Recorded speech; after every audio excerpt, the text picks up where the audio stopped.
Hey, Pardon My Take listeners, you can find every episode on Apple Podcasts and Spotify. Prime members can listen ad-free on Amazon Music. On today's Pardon My Take, we have Kentucky Sports Radio, our takeover of Kentucky Sports Radio. Once a year, we have our best calls, and we also have starting quarterback for the Kentucky Wildcats, Will Levis. Awesome interview with him. Future number one pick. We're going to do a little Guys on Chicks. We have Hot Seat, Cool Throne. We're in that weird spot in the week where we didn't have a new NBA game, but we're going to talk a little NHL. Get you ready for Game 3 of the NBA Finals. Hank on the Wood, Hank Lockwood. Love it. And we're brought to you by our friends at Visible. What would you do with extra money you'd save by switching to Visible? You could pay $60 with some carriers or as little as $25 a month with Visible. With the extra money, you could take someone on a date or maybe just live your single life and buy yourself dinner. By the way, reminder to everyone out there after Game 3, tweet us who you thought had the single most important play or who was the single most important player of the game, and make sure that you tag Visible and PMT on Twitter and Instagram, and we're giving away PMT signed basketball jerseys to AWLs who tag both PMT and Visible on Instagram and Twitter with their submissions, so make sure to tag us both on your chance to win after Game 3. Switch to Visible at visible.com/pod. Get unlimited single lines wireless for as low as $25 a month. Comparison to a single line with unlimited data at other major carriers. For plan and network details, see visible.com/pod. Okay, let's go.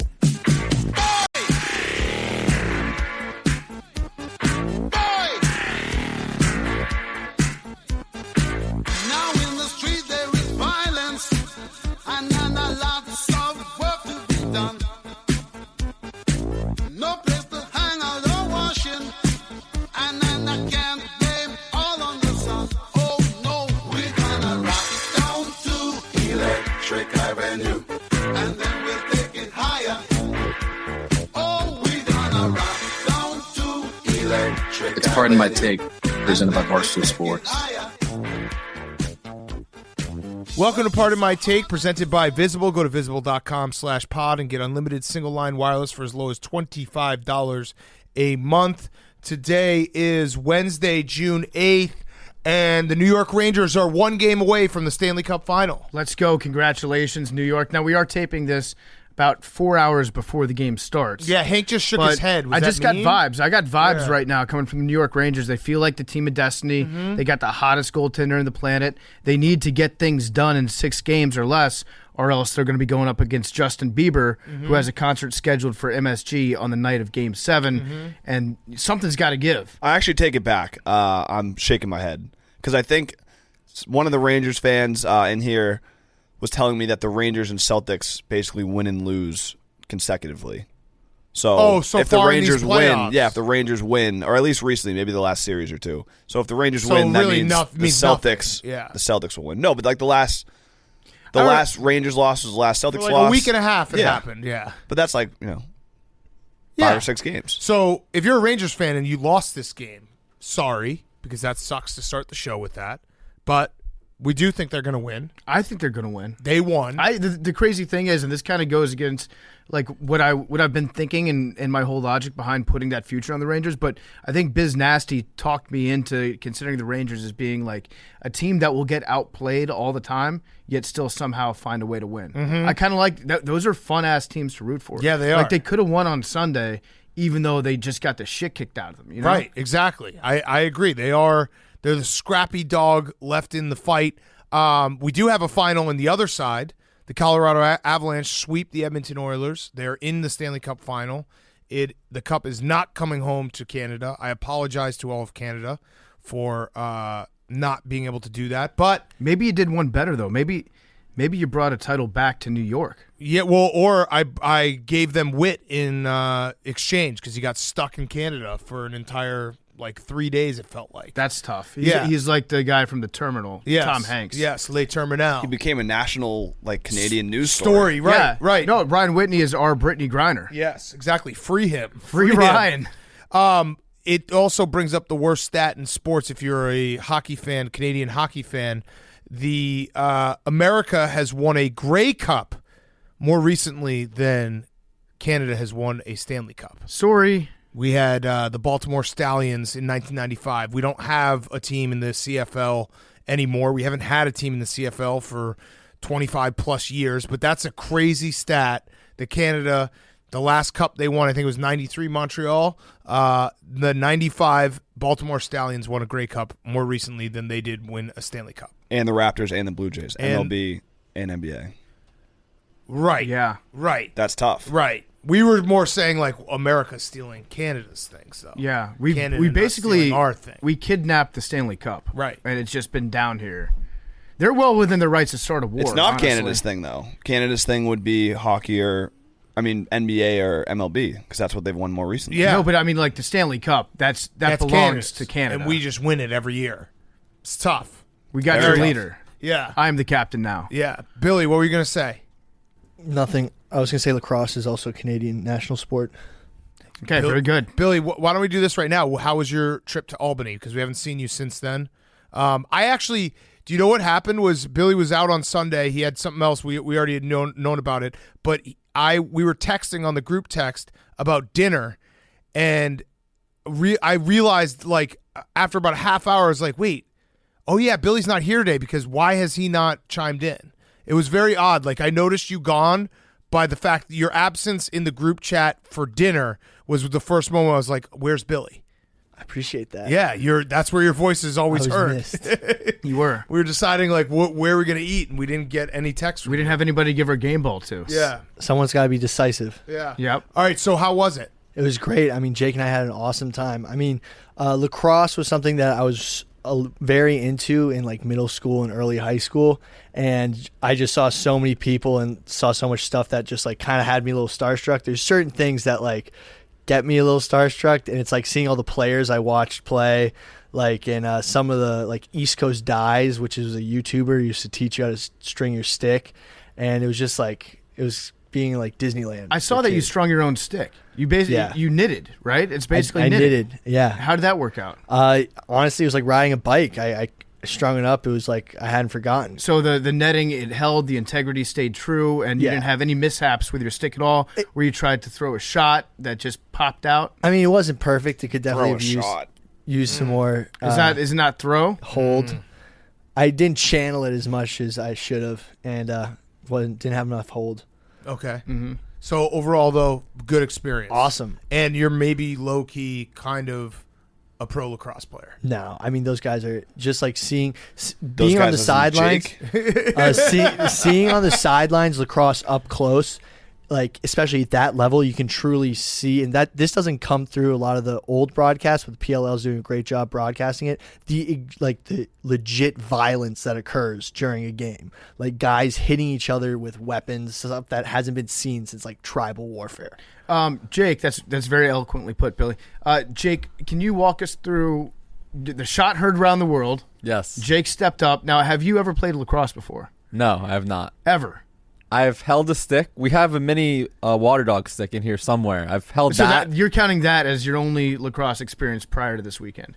Yes. Okay, so you stepped up and Billy got in net, and he was basically like, try to get one past me. Mm-hmm. And was it your first shot? I'll be honest. It wasn't my first. I believe it was my fourth ever shot at a lacrosse goal. And what happened? I made it. And Billy couldn't stop it. Correct. And how did Billy react to that? Probably saying like, dude, I saved 9 out of 10. But he didn't stop this one. Mm-hmm. Correct. It was a Right. sick shot, though. I'm sure Thank you. watching the replay of it, you're like, man, that was nice. I think everybody watched that and thought the same thing. Like, wow, Jake, you are way better than Billy at lacrosse. I mean, the one shot online has me making one and him not even getting a shot off. It's true. It's very true. Billy, how mad were you just knowing all the videos and tweets that you were going to receive when Jake made that shot on you top cheddar? I'm getting worse at my job because I don't take the bait anymore.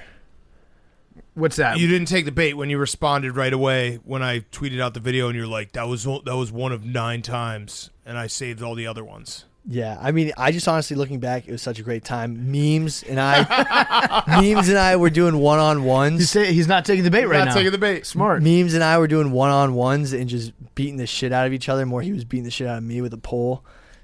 Yeah, it was you got sick. mad at memes. I didn't get mad. Well, memes. I mean, you can even see it now. It's like the bruise is turning like that, like yellowish, like greenish color. But we were going at it. It was fun. And at least Dukes was there. You threw a shot 100 miles per hour. It was. I mean, I would have broken 100. I need to get back on the radar gun, but I shot at 97 after like 6 years of not playing lacrosse, and that was pretty awesome. Yeah. Okay, so the good trip. I'm trying to think what else. We have Game 3 coming up. What in the Avalanche Oilers series? That was the best 4-game series that I've ever seen. Well, the Edmonton Oilers played the best 5-game series beforehand. It's crazy how good those games were. Although a couple of them, one of them, I think Game 2, the Avalanche killed them. But there were Game 1 and Game 4 were great. There were so many exciting games, but unfortunately, we only got 4 games worth out of it. Yeah, and I think. Listen, I was doing some reading on the goalie for the Oilers last night, Mike Smith, who is maybe my new favorite player. He sucks in the NHL because he sucks, but he's like occasionally awesome, but he really sucks. So he's like if Jameis Winston never really put in training effort. Mm-hmm. And I was reading an article about him from Puck Daddy, and he put it like the perfect way. He said to watch Smith play is to watch the embodiment of a Reddit comment where every third word is capitalized and misspelled. Just crazy watching him play. Like soft goals, incredible saves, and I'm just sad that we're going to have to bid this series goodbye like too soon. I wanted to see more games between these two teams, and especially to get the analysis of Paul Bissonnette with his head shaved. Yes. Unfortunately, they signed off for the season. And Biz Nasty with his head shaved next to Wayne Gretzky as he was like trying to give serious hockey analysis. He was actually doing a pretty good job of it. Yeah. But I just kept getting distracted by the fact that his head was completely shaved. Yeah, no, it was fantastic. Yeah, I mean, the problem with this series is I never felt like the Oilers ever really had a chance, which sucked. Like, that's the only part. The Avalanche are very, very good. They're very exciting. I like the Edmonton Oilers Calgary series a little bit more just because it was back and forth more like that. I think the Avalanche won Game 2 4-0, which was a dud, and they won Game 3 4-2. But Monday night was a great game, overtime. Anytime there's elimination, overtime, fantastic. And the Avalanche look like the best team. Yeah. Like if they don't win it now, that's a big disappointment. Big disappointment. Huge disappointment. All right, so we have Game 3, Celtics. Hank, you're ready to go. We talked about it a little bit with Guys on Chicks. We also have the LIV Golf Tour, which are we going to be fans of the LIV Golf Tour? It feels like I the think I'm a Super fan. League. Yeah. You're a fan? You're a blood money guy? You're whitewashing it? Well, it's like, I don't know. I definitely, it's like, comment to the comments, back to that. But like there is, not all sports leagues are like, the most stand-up leagues. I'm struggling to identify one that like beheads people. Well, the NBA. This is again Goodell. comment of a comment of a comment. Goodell would probably behead anyone if he had cut the somebody's chance. head off. Yeah, true. Yeah, I'm not. No, this one's probably the worst. Yeah, probably there are people that will point out like the business that the NBA does with China is not exactly clean money. They would talk about oligarchs owning soccer teams and stuff like that. And I think those are all fair things to say, but this is like just straight up cut and dry. The kingdom being like, hey, we'll give you more money than you're making now to come play golf over here. I actually think that like the outcry wouldn't be that bad against it if when Phil Mickelson made his comments back in November, he wasn't so like cut and dry about what he was getting in bed with. Right. When he was like, yeah, they're bad guys, they're scary guys. They cut guys apart with bone saws and cut gay people's heads off. But it's an interesting opportunity. If he hadn't like spelled out all of his reservations right up front, I feel like people they'd be more inclined to kind of like let it slide and be like, hey, we understand Phil. Phil spends a lot of money. Yeah, so he needs a lot of money. He needs the money, and the $25 million to the winner of the first tournament. I feel like they should have spent a little bit more money on the graphic design of the teams, which I don't even really understand that there's 12 teams or whatever within this league. Wait, there are? They released teams and team logos, and they're like truly the most basic, disgusting logos you've ever seen. And also, why did they come up with what is LIV? What is it? Live, laugh, love. Yeah, I don't understand. It's kind of weird to like be talking about beheadings and stuff, and then have the golf league called LIV. Yeah, it's like methinks the lady doth protest too much. It's and also, I also just think of the nightclub in Miami. I think of like a weird Super Bowl. It's also very funny that they have Ari Fleischer as their spokesperson for the tour. Yeah. Like if you're looking for a guy that has a history of ignoring violence committed by Saudi Arabia, you could do a lot worse than Ari Fleischer. Yeah, he's out there with his Bissonnette haircut at all times. He's going to blame the Iraqi tour instead. Yes. These are the guys that we really need to go after. So who's playing it? Dustin Johnson, Phil, Kevin Na. Taylor Gooch. They got the Gooch. Gooch had a quote of just like, I'm dumb. I just hit ball in hole. Don't ask me about it. I kind of respect that. It is a strategy. Like if you're gonna, you got to either say, essentially, the money's too good, or like I'm so stupid I don't even understand it. Or you could do the Phil did the wrong thing where he's like, it's not that big of a deal what they're doing. Yeah, Here, I'll give you the players and I'll give you the captains and their team names. Okay. Dustin Johnson, 4 aces. Now he probably needs a lot of money too for certain things. Graham McDowell, Niblix. Ian Poulter, the Majestics. But like Niblix sounds like a terrible like British candy bar. I was gonna say like a shitty corn breakfast cereal. the Majestics, but sticks is STICKS. Okay. I don't like that. Kevin Na, Ironheads. Okay. That's kind of cool. Yeah. Louis Oosthuizen, Stinger. Not even Stinger, it's just Stinger. Just Stinger? Stinger. Okay. Martin Kamer, the Cleats. Keimer, yeah. Cleats? It's Keimer, it's K-A-Y. The cleats? Cleeks. Cleeks? CLEEKS. I don't know what a clique is. A shitty vegetable. Peter Uichlen, Yeah, nailed that Jake, I don't even know who you're talking about. Uline, the Crushers, Cool. one. That's a cool name. That's like what I would have named my soccer team when Yeah. I was 8 years old. Yeah, exactly. Phil Mickelson, the High Flyers, but High is spelled HY. Okay. All right. That Sure, doesn't- go for it, why? Phil. Why did you have to Sergio do Garcia, Fireballs. Okay, that's we'll cool. never win a majors. that? Yeah, fireballs. Siwon Kim, Smash. Just smash. Just Smash. like that. That's cool. Yeah. Taylor Gooch, Torque. Okay. I don't know about that one. And Wade Ormsby, Punch. I like punch. Just punch. Punch. The smash, logos for these are so crush. bad, though.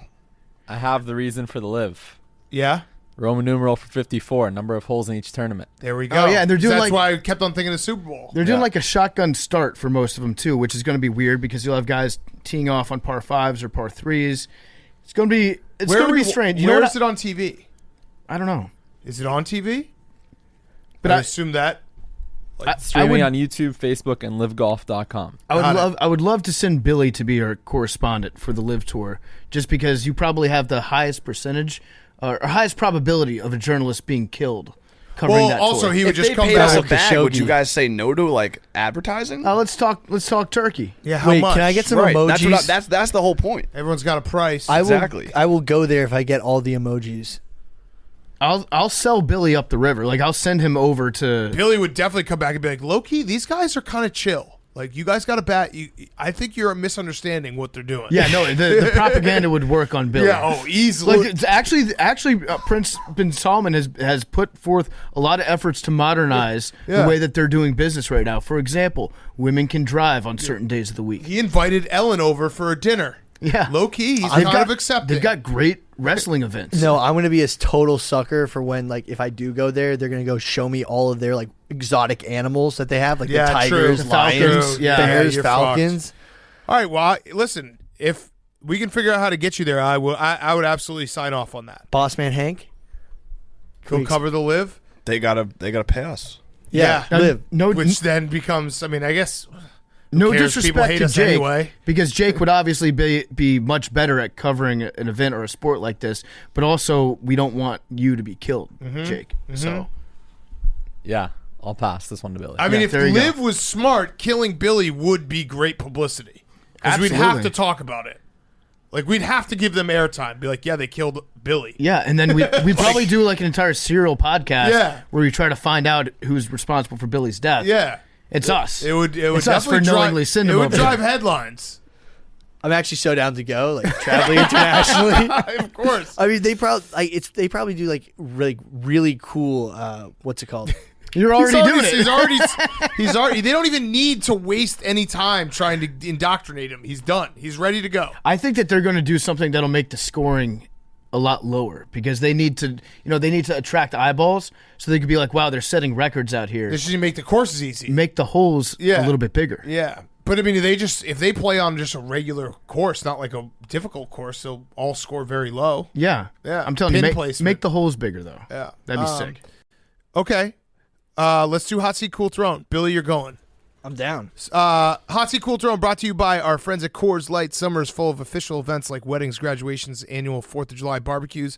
But everyone knows the best part of the summer are the unofficial ones. This summer, Coors Light is the unofficial beer of everything unofficial. The official beer of everything unofficial. Celebrating those moments that truly make summer chill. What is an unofficial event, Billy? Chilling. There we go. Good answer. Very good. Good answer. Maybe playing some beer pong, maybe playing some beer die out back. Saturdays are the official, unofficial event of the summer, and Coors Light is there for you. There's only one beer out there that's literally made to chill, and that's Coors Light. The mountains on the bottles and cans even turn blue when your beer is cold. Summer chill starts with Coors Light. Make the most out of your summer with a chance to win exclusive chill merch, fun local experience, even a trip to New York, Chicago, or Los Angeles. Enter to win at CoorsLight.com/take. Sweepstakes ends 8/15/2022. Game ends 9/6/2022. 50 U.S. states and D.C. 21 plus only. Void where prohibited. For rules, visit CoorsLightSummer.com. Celebrate responsibly. Coors Brewing Company, Golden, Colorado. CoorsLight.com/take. Check it out now. It is officially unofficial event time with the summer. Time to chill. Time to crack open an ice-cold Coors Light. All right, Hot Seat, Cool Throne. Hank. My hot seat is umpires. Okay. We had the controversy, obviously, last week with PFT and his son's Little League team and him getting kicked out for cussing at an umpire. I mean, also, you're leaving out the fact that he just left the game for about 10 minutes right when it started. And the cross. And I've never seen this happen before. Then last night, or 2 nights ago, in the Maryland game, obviously the College Baseball World Series is heating up. In the Maryland Super Regional game, one of the worst calls I've ever seen. The ump basically called runner out for basically running into the first baseman, but the first baseman was in his way because it was a bad throw, so the first baseman had to basically go into the runner's way, and they collided. The umpire called the batter out, and then a run scored at the same time, and technically he probably scored before the contact happened. He called the runner out even though he was just running down the line, and then he called the person that scored out because he said it happened before the play or it happened whatever after the contact happened, which wasn't true. Maryland ended up losing. It was a terrible brutal call, and then now their season's over. Can I play devil's advocate here? Sure. Can I back the boys in blue? Because now you're backing the boys in blue. Because true. It was different tune. Well, a couple summers ago. This wasn't a high level Little League game. This was a professional college game, okay? And it comes with higher level umpires. And by the rule, it's not about him running into the first baseman. The rule was that in the final few steps when you're going down the first baseline, you have a specific channel that you have to stay in. And then you can make the choice to leave that channel or stay in it. He was actually never in that 3-foot channel or that 2-foot channel. And so by the rule, it's the right call, but it's a shitty rule because anyone that watches that play is like, this dude should have been safe at first base. Mm-hmm. He didn't do anything wrong. But if you want to get into like the screenshot police of it and see exactly where the runner was, apparently by the rules of college baseball, it was the correct call. But it's a shitty call and it's a shitty rule. It's a rule that should never exist because it did fuck Maryland out of a chance to tie that game. Michigan got screwed too. It's just more baseball. I feel like it's just more chances to be upset at the umps. And you see the umpire, the guy was that was what I was going to say. So there's two. There was a kid that hit a home run. He was basically watching the ball go, and the umpire got behind him and basically like pushed him to keep going. Yep. Just kind of crazy stuff in the umpire world. Just and I feel bad for umpires. I was a Little League umpire. Everyone says there's an umpire shortage going on right now because of dads like PFT, but it's called accountability, Hank. I've never seen that called. Right. I feel bad for umpires, but they're on the hot seat. These are some crazy calls, and they're getting put in the spotlight. It's not good. Yeah. Mm-hmm. My cool throne is gaslighters, cheaters, and liars. Ooh. iMessage. Oh, Billy just said yes. Yeah. Billy's pumped. There was an Apple event, and they were rolling out their new features. Yes. The iMessage app in iOS 16 is getting a new undo send feature, as well as the ability to edit chats you've already sent and mark threads as unread. So RIP to all the young people out there who are going to be getting gaslit or say, like, I never said that, or, Hank, or edit things. That could have saved you. If only that feature had come out I know. a couple months ago. I know. At 45 day one. The could have been never existed. The feature is good, but it's also going to drive everyone insane. It's like whenever Why is you it go, good? Well, because why would you sometimes undo send anything? I mean, PFT sent text message last night by accident to Peggy. That was very weird. Well, it was to everybody, right? But Peggy was included. But like, if we saw that and you undo sent it, like, I don't know. That's what I'm saying. So it's similar to. I'm just gonna screenshot everything now. When someone tags you in an Instagram reel and then deletes it, and then you go, or like a story and deletes it, and then you see that they tagged you but then deleted it, it drives you insane. Right. That's what it's going to be now. Yeah. It's going to suck. So it's good for the specific chance that you might send something bad. It's bad for every other instance. Yeah, I would have loved to have had that last night. Mm-hmm. It's a weird text. It's a weird text. Yeah, want to read it? Can we read it? Yeah, we'll read it. We'll read it. So It's kind of misogynistic. Well, no, because okay, all right. Say that. So I'll give you the history. I'll give you the history behind the text because it's not misogynistic. Wait, can We'll I read read the it text first? first. Yeah, let me Read read the it. Let text me read it. first. Yeah, read it. Yeah. Read it. Mm-hmm. Say you've chased after grosser things than that after a long night at the Parker house. Whoops, wrong text. Mm-hmm. Yeah. Okay. So Yeah. sounds bad, right? Yeah. However, Hank, this was because our good friend Diana Rossini was going on Get Up in the morning, and Greenie texted her the rundown for the show, and occasionally she'll hit me up if she's like, hey, can I get a one-liner for this?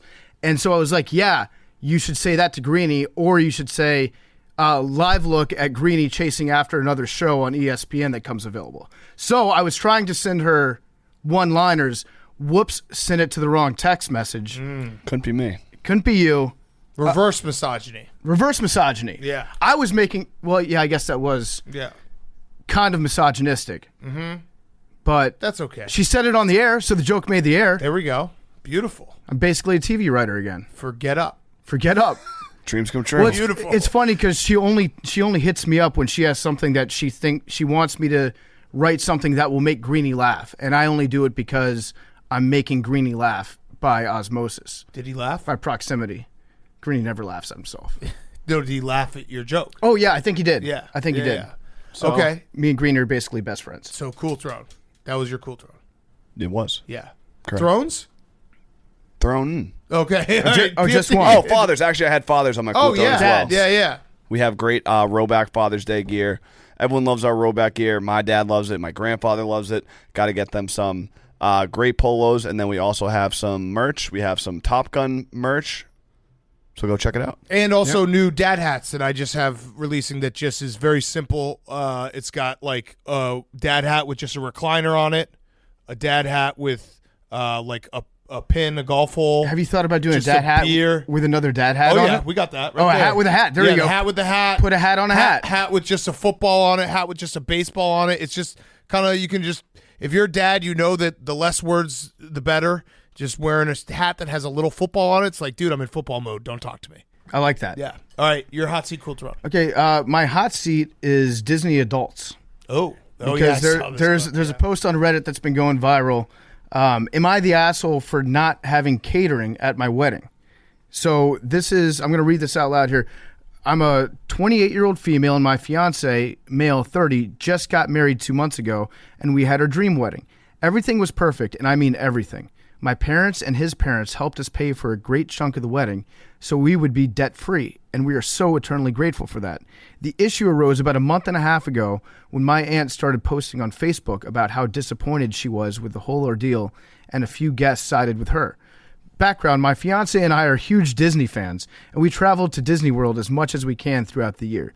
Disney is such an important part, not only to us, but also our marriage. The issue was with our decision to not offer catering services or bar services at our wedding due to routing the money towards having a wedding Minnie and Mickey Mouse appearance at our special day. The cost to have both Minnie and Mickey for a good chunk of time, 30 minutes, was almost exactly what our parents allotted for a catering budget, so we scheduled an appearance during our first dance and our wedding photos, forgoing served food, though there were plenty of facilities at the venue where people could eat. So now her parents and all their family are very, very upset with them for electing to choose the money meant for food at the wedding on Mickey and Minnie Mouse. And I say it's their wedding. Well, Let them do what they want. I also think that if you're a Disney adult, I thought, by the way, you were going to talk about that clip. Did you see that clip where the people tried to get engaged at Disney and the guy took the came thing away, running and was like, do it over here. Yeah. In the middle of the engagement. Well, they had hopped a fence to get there. Yeah, but still, like, he could have just waited 2 seconds. We know if you hop a fence at a park, sometimes that, goes without saying. Yes. Can end poorly. Yes. All right, so if you're a Disney adult, everyone in your family knows that. Yeah. Like, so what are you going to, you know what I mean? Like, you expect something like this to happen at a Disney adult wedding. you're already going to a Disney wedding. Everyone should be like, hey, we're not getting cocktail wieners tonight because Mickey and Minnie are showing up. The only thing I would be disappointed about is their negotiating skills, which is like your entire catering budget only got you 30 minutes with Mickey and Minnie. I think that like That's you can stretch that dollar. Yeah. Maybe stagger them. Mickey shows up for 30, then Minnie shows up for 30. That would be smart. Maybe throw in a Pluto. I feel like there's also a marketing opportunity to go out and buy or make your own Mickey and Minnie costumes and then just send Billy and Jake out to weddings as Mickey and Minnie. It sounds like they're making an absolute killing off this. Well, and also, why wouldn't you just buy the costumes yourself because you're probably going to want to fuck in them anyway? That's a good point, too. They should have already had these costumes on deck. Correct. Is the entire issue. But yes, I would be disappointed if I was a guest at the wedding, but I would probably just leave early. Yes. Anyways, if that were the case.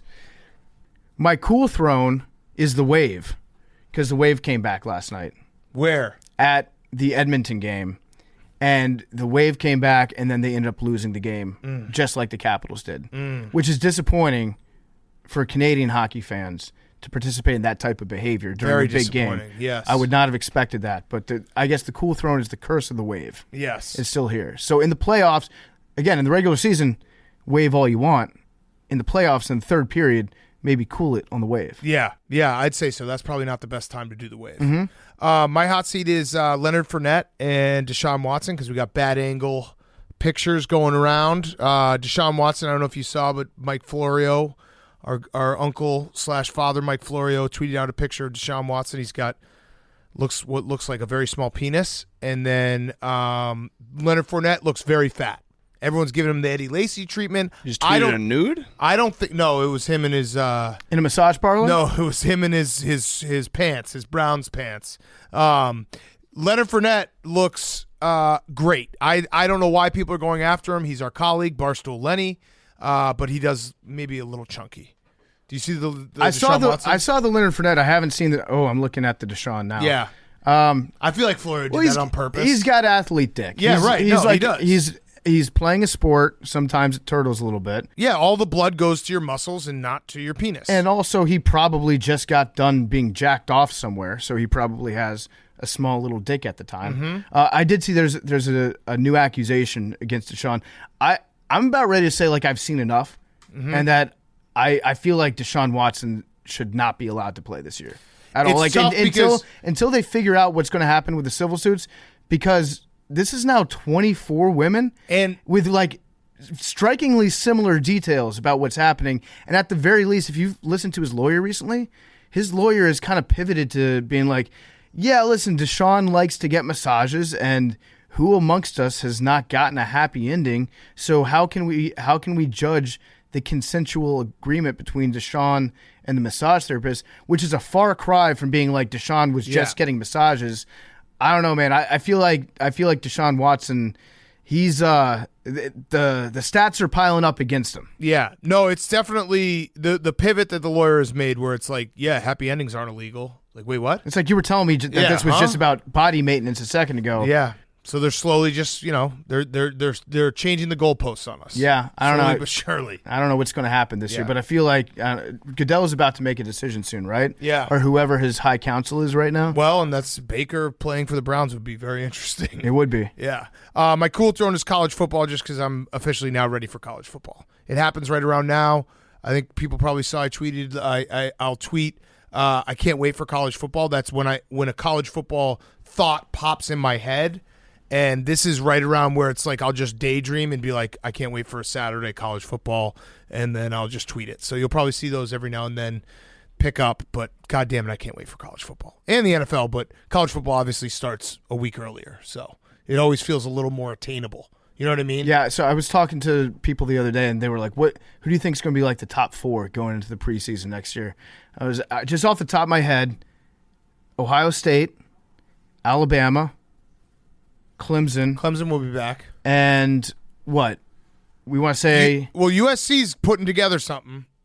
So we might have a new team. Yeah, no, USC, I don't think USC will be there just yet, but Georgia they've gotten a lot of was the other transfers. one. Yeah, Georgia, they've gotten a lot of transfers, and they've gotten some talent, and, like, I don't know, there's a lot of buzz now.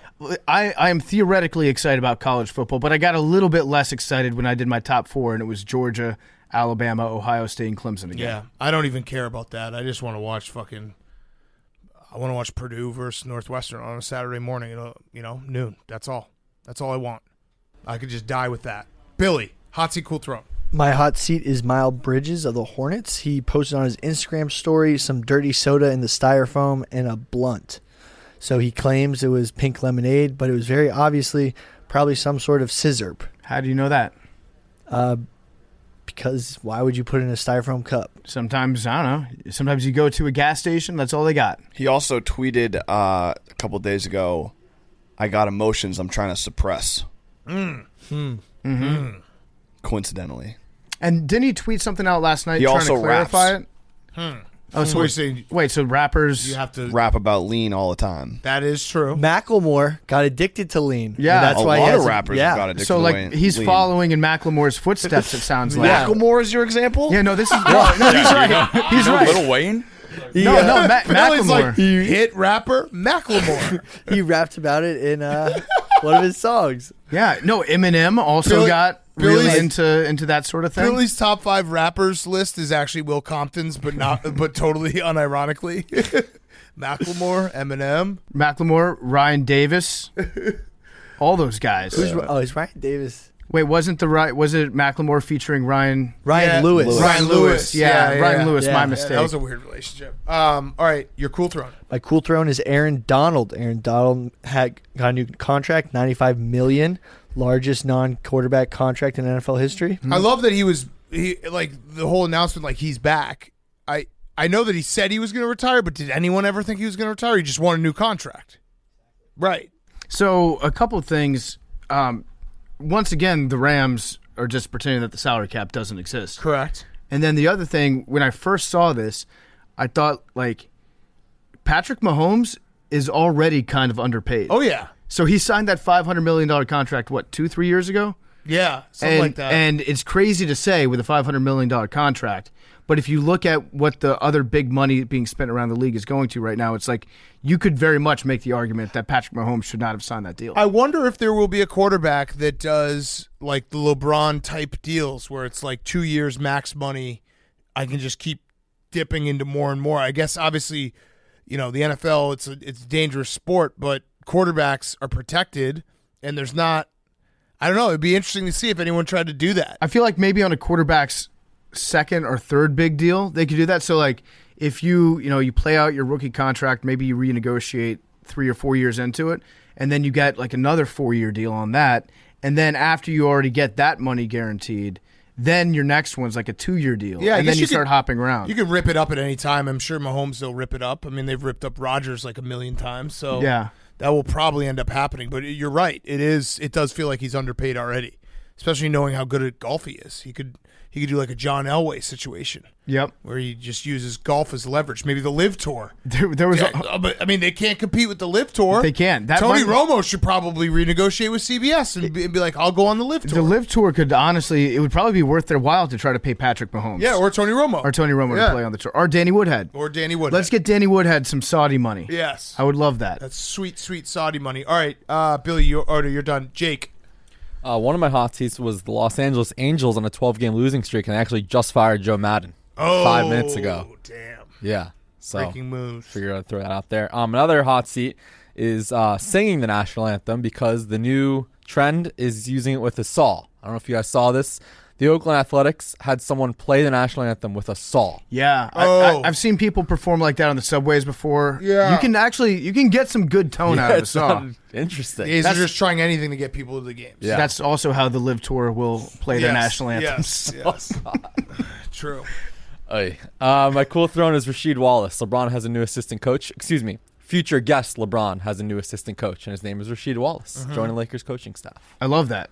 Yeah. I think that's a good move. Yeah. I think to a certain extent, you want to build your coaching staff with people that are fun to hang out with. Yeah. And Rasheed Wallace would qualify as Your that. assistant coaches should definitely be the intermediary where like you want to hang out with them and they also hang out with the head coach. Yeah, good cop, bad cop type right, thing. Right. And then I also saw Stephen A. Smith got mad at Russell Westbrook because he went to the introductory press conference for Ham, the new coach of the Lakers, and Stephen A. Smith was mad at Russ for being at that press conference, for like making it about himself somehow.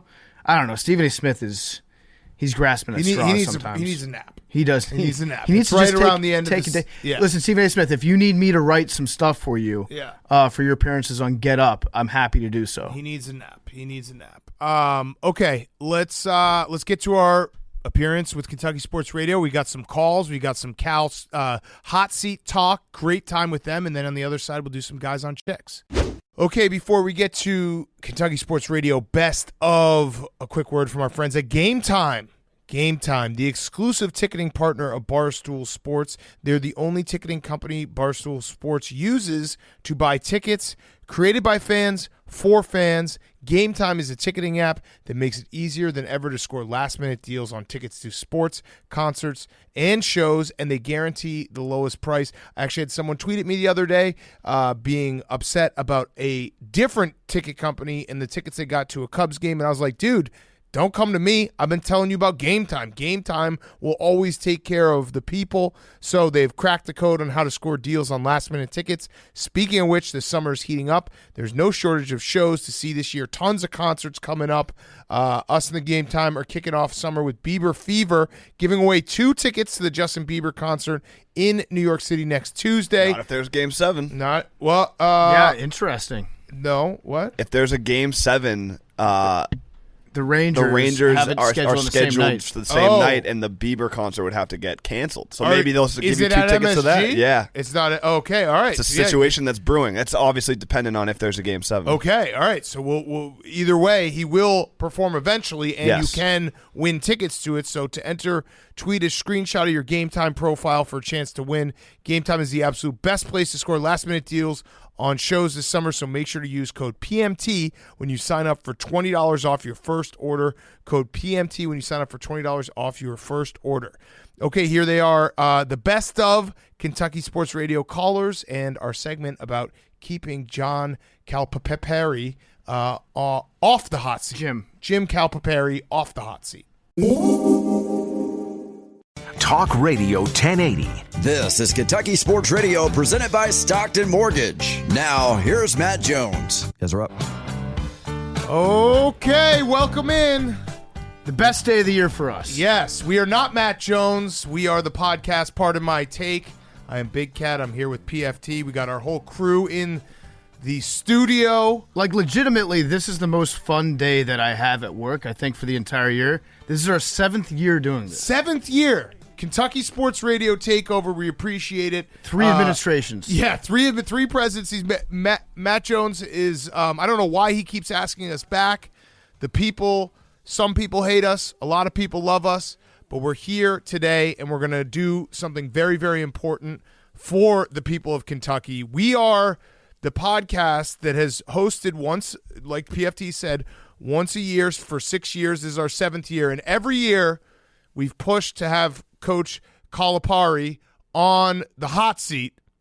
This is the year we officially back our guy Call, and we take him off the hot seat, and we plead with the state of Kentucky and the people of, is it Louisville?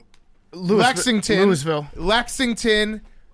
We need to get Coach Cal a new contract today. Well, I think, Big Cat, the thing is, like, we can admit when we're wrong about a take. Yes. Right? So it doesn't matter how dug in we've been on something. If the facts change and things come to light that are undeniable, we will change our take because we learn, we evolve, and Coach Calipari is a guy that I think has earned a lifetime contract. And, they say he has a lifetime contract, but I'm looking at the details. He's already 2 years into a 10-year contract right now. Three years. This is the completion of his third year. At the end of 3 years, Coach Kyle. He needs, I think, like a double lifetime contract. I don't think he's got the security that he needs to be successful as a coach there. I think that when you lose Brad Calipari, it's one of those things where he's not comfortable because they essentially threw his family out of town. Right. Make him the guy. Let him know. Give him the commitment and say, listen, Coach Sal, I want you to stick around. I want your family to be here. And give him 2 lifetime contracts. So I couldn't agree more, PFT. I want to get into the numbers with the people, and people can call in and discuss this with us. It will be our hot button topic of the day. How many years? So instead of is Coach Calipari on the hot seat, it's how many years should we extend him? Because right now, Coach Cal has 7 lame duck years. You're staring right in the face of it. 7 years where he might. How can you recruit? How can you recruit when you have 7 years left on your contract? Let's get him 10 more years on top of that. Let's do some stats, though. Okay, yeah. All right. I've got a lot of stats for you. All right. You start. I'll just bounce off with you. Okay, so first of all, Coach Cal's got his haters out there. But if you look at the actual numbers in 2021, they were the fastest SEC team on average to score 10 points in a game. That's good. Now tell me this, Big Cat. When you start a half, that's a lot on the coaching and how the coaching staff has you prepared to get out the gate, to jump out on them, right? That's a fact. So they never called a timeout on the road in the first 15 minutes of any regular season game. And that's something that you can't say about other teams. No. So like when you talk about Kentucky fans, I actually think Kentucky fans are on the hot seat. Yes. I think they're on the hot seat because it might be said you're not even a basketball school anymore. Yeah, because Coach Calipari is like, he knows what he's doing. He uses his timeouts well. I also saw a stat, PFD, this is a stat. Cal, when he uses a timeout, did you see the same stat? I'm pulling it up right now. That's why I'm filibustering. Yeah. No, when he did call a timeout. Yeah, there we go. Here we go. He made it count. So Kentucky had the highest win percentage when Jim Calipari was calling these timeouts. They had the highest win percentage in the SEC in games where they called a timeout while trailing. That means that when he does use the timeouts, he's using them effectively. I would say that's a very solid metric in terms of the impact that a coach has on an in-game adjustment. I absolutely agree. I also have a stat for you. The 10 best starts by winning percentage in coaching college basketball history, and I'm judging starts to your career by the first 29 seasons. Coach Calipari, he is ahead of Mike Krzyzewski, who I think everyone said was, this legend, the GOAT, whatever you're going to say. He is literally ahead of him. There's only one other guy active. No, there's no other guys active that are ahead of him. The list is Adolph Rupp. You ever heard of him in Kentucky? Yeah, that's right. Your legend. John Wooden, Jerry Tarkanian, Roy Williams, Fog Allen, Dean Smith, then John Calipari. All right, we are back. It is part of my take over on Kentucky Sports Radio. Big Cat, I'm just reading up on the most recent Kentucky news here. And you talk about all class. John Calipari tweeted out this morning. It's Calipari. John Calipari tweeted out this morning, actually very classy thing. So they just lost Keon Brooks, I believe, right? Okay. Keon Brooks Jr. And so they lost him to Washington, and he just tweeted out, Keon gave his best to our program, was loyal, improved every year, was a great teammate. I have great respect for Washington and will be rooting for them and Keon unless we have to play them. I don't think that you'll find a classier statement from a coach That's a fact. that has lost a player to another Division I school, to the transfer portal, than what Coach Cal is putting out right there. And honestly, you can't blame the player either. Washington is a great basketball school. Spencer Hawes. The Pacific Northwest is on the up and up. I mean, you look at the great products they put out. Markelle Fultz, Isaiah Thomas, Spencer Hawes.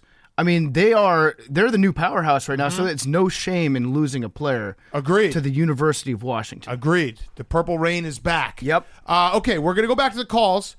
I think we have Harvey, who we've never actually talked to, but we've heard is a legendary Kentucky sports radio caller. Harvey, are you there? Yeah.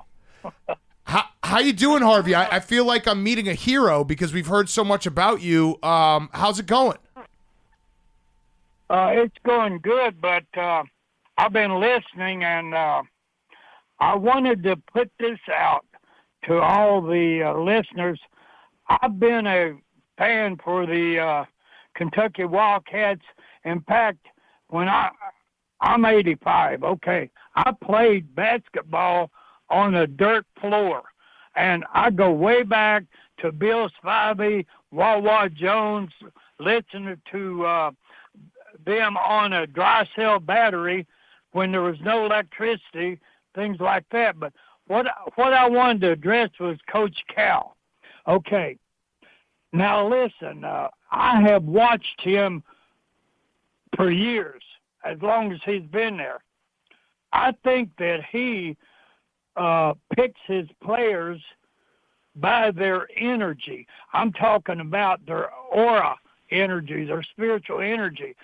I think that he reads on this like maybe other people do, and it's like what you call a vibe, a feeling, or energy, and everyone in the universe has that energy and is connected to the universe.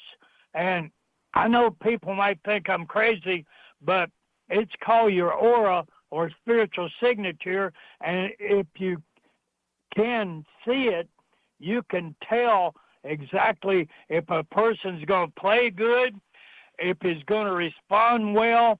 I just think that he reads people, and that's how he selects the people that he wants to play and the ones he wants to sit on the bench. I agree with you. Them. Yeah, I agree with you. Yeah, you're not crazy. You're absolutely right, Harvey.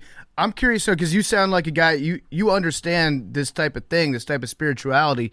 What's your vibe? What's your read on Coach Cal himself? My read on Coach Cal, I've never got to get close enough to him just from seeing him on TV, but you have to really work on transcendental energy, and I haven't got that close enough to him, but I would read him that he is really concerned more about the individual than their aspect for playing. The playing comes second. The first is the individual himself, and he wants to produce a good individual out of that young person. Yep. Yeah, Harvey, I couldn't agree more. Basing, vibes, how the game's going to go. Now, Harvey, I've heard a ton about you. Like I said, it's great that you're calling in. I heard you're a bird man. You love birds. What's going on in the bird world these days? Oh, I know about the crows. Yeah. The crows will talk to you. They will leave you gifts. Birds, here's the whole thing, is that every person has a frequency. Their voice has a frequency. And if you can figure out what frequency or what energy you're promoting toward the animal kingdom, plants or anything, you communicate through that frequency. It's not the audible frequency that humans communicate, but it's your feelings. The same thing, your energy field, your aura. We're all connected. Yes, I agree. I agree 100%. That's how, like, human beings, their body language towards dogs especially, you can walk into a room and create an instant bond with an animal. They understand things that I think sometimes, we get lost in because we try to pay too close attention to the words that are being spoken and not enough to the general energy that's being communicated back and forth. So what's an example of a time that you've interacted with an animal and you've just put your vibe out there and you've befriended it or you've connected with it on a level that you previously didn't expect? That I am, it's when they actually want something from you, like a gift, or you're feeding them. It's you promoting your necessity toward their necessity, and they pick up on those vibes or that energy. It's like I say, we're all connected. And it's what necessity is there at the time that you're promoting yourself to them. Now, Harvey, as a bird guy, we had someone call in a couple of years ago and point out the fact that the Louisville Cardinal has teeth, and birds don't have teeth like that. Does that bother you when you see that? When you see Kentucky play Louisville and you see the Cardinal at center court or midfield, and it's got these big old chompers that make no possible sense? That's all, something. It's all about money and Yeah. promoting this or promoting that. Big teeth. But when you get down to it, I just look at the spirit of the bird, or the individual. I don't worry about those other unnecessary facts. I just try to pick the truth out of everything. Yeah. Yeah, Harvey, as a guy who's also done a lot of drugs, the guy over in Louisville, Rick Pitino, he was very close with Papa John. Papa John always gave me some bad vibes. What kind of vibes do you get from Papa John? I never eat Papa John's. I hardly ever eat pizza. I'm just an old beans and potato person myself. Ooh, beans and potato. I like that. That's efficient. So Harvey, how about let's talk about Kentucky football, because the vibes have changed there. How do you see the team doing this year, and what would you maybe like? What changed in the last few years to make the boys have a lot of success on the field? Well, I think the main thing is that they're losing the people that the younger players look up to follow in their footsteps and try to be as great as they are. They're losing all those people, so they don't have any role models to go by. And I don't think Kentucky's football is going to be as good this year as it was last year, because they've lost a lot of good people, and all these other ones, they don't have any standards to go by. You know what I'm saying? Yeah. That's interesting. Yeah. Harvey, tell me a little bit about growing up playing basketball on the dirt floor. What was different about the game back then? Was it harder to play defense? Was it harder to fall down on? Would it scrape you up? What was that like? Well, actually, I was raised in an orphan's home, and they couldn't afford a gym. So I think that it made us a lot better playing on a dirt court with a round hoop. We didn't even have a net.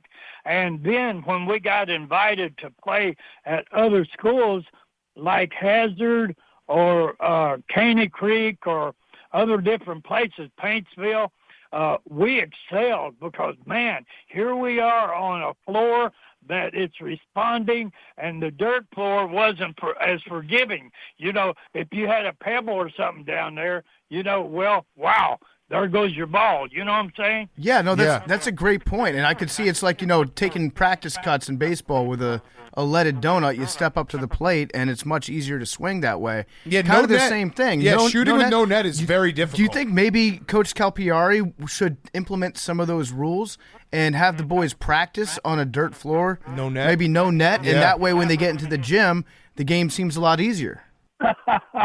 Hey, that might be a good tune to go by. I wouldn't mind talking to Coach Cal sometimes, but he's out in his, I could say never land, but I'm just old Joe down here in the valley, reading the plants and talking to them, the crows and everything. But you know what? I know where I'm going, and I know what I am. So that's the whole essence of life. I love you, Harvey. I the- just want to say, yeah. I'm in love with you. You're the man, Harvey. What was the reading the plants? What are you doing like day to day? Because we live in New York City. We don't get to be around nature very often. So what are you doing on a day to day when you're talking to the crows and reading the plants? Well, I walk by. I have a big flower garden. I have 3 gardens. I walk by and you don't touch them, but you use your energy field like if you're caressing or like rubbing your hand over the back of an animal. You don't have to touch them because they have their energy field, you have yours, and if you're compatible which you're already connected by the universe, they feel you. They communicate with you. Your hands will tingle. Whenever you do this, you'll get a little tingling feeling, and you will understand and feel that love, that unconditional love that they're giving to you. We need to get back out in nature. Harvey, that's all I'm learning. Do you have a particular plant that you vibe with the best, like your best friend of a plant? Well, all plants are friends to me, but I like the red clover because it's a blood thinner. It's a good blood. It constitutes a lot of good factors in your blood, and it grows taller than a lot of things in the pasture, and it stands out. And that's a spiritual signature right there. These plants that stand out, they're crying out to you. Look at me, look at me. I have something to give to you. Just like all these ladies that are dressing beautiful and all this stuff, and you see they're standing there. Look at me, look at me. It's all there. You just have to read the signs, you know. Yeah. Well, Harvey, this has been incredible. We really appreciate you calling in. Do you have anything else you wanted to get off your chest or anything you wanted us to talk about for the rest of the show today? No, I'd just like to say that I think that Cal and this team might do better than last year, and I'd just like to say I'm a veteran. I'd like to say God bless America. Love that. Thank you. Love God that. bless and America. Harvey, God bless you, God Harvey. bless you, and I'm putting a future on the Kentucky Wildcats right now because of the vibe check on Harvey. That's all I needed to hear. I love that, Harvey. So I appreciate it. Be well, Harvey. Be well. I have one last question for you, Harvey. What is your favorite beach in Kentucky? My favorite what? Your favorite Kentucky beach? I live near Lake Cumberland. If I go down there, I like to go down, sit and watch nature, you know. Love it. Love it. Well, thank you, Harvey. We appreciate it. We're going to take a break, but be well, and hopefully our paths cross again. Yeah, Matt texted me and asked me if I'd call in, so I hope that somebody has learned something, because if we're not learning something daily, then we're going backwards. Agreed. Okay? 100%. Agreed. And guess what? When Kentucky wins the national championship next year, it will be because of this call and your vibe check on how they're going to do. So I'm putting the future in. I'll split the money with you if we win. Okay, that's great. Yep. Hey, All right. All right, thank you. I love y'all's show. I love this station. Thank you so much. All right, Fare thee thank well. you, Harvey. All right, let's take another break. We'll be back in a minute to finish up Hour 1 of Kentucky Sports Radio. Thank you, Harvey. Hour 2, part of my takeover. Thank you to Kentucky Sports Radio and Matt for letting us host today. We're going to get back to the phone lines, but we first have a very special guest. It is your starting quarterback for Kentucky, Will Levis. Will, are you there? Levis. We know how to pronounce names. Levis. We've also heard Levis, but Levis was what Shannon said, so that's what I'm going off of. Will, how do you pronounce your last name? First question. Levis. Damn, PFT, Damn. apologize. Owned. All Will, good. what's up, man? It's been, I feel like we've needed to have you on the show on Pardon My Take for forever, and this worked out perfectly that you can call into Kentucky Sports Radio. How are you feeling? How's everything going? You're the number one pick in Mel Kiper's next year's mock draft. What are the vibes, as we've learned from Harvey? No, well, first I got to say thanks so much for having me, and I've been able to meet and talk to a lot of really, really cool people, but being an AWL and a fan of you guys for so long, I've never been so jacked just to talk to somebody. I actually met Tom Brady, one of my idols, last week, and I'm just as nervous talking to you guys as I was to him, which is kind of funny. You're doing great, sweetie. Yeah, it's going really, really well right now. We're all back on campus working out, and it's been good to see the guys and get things going.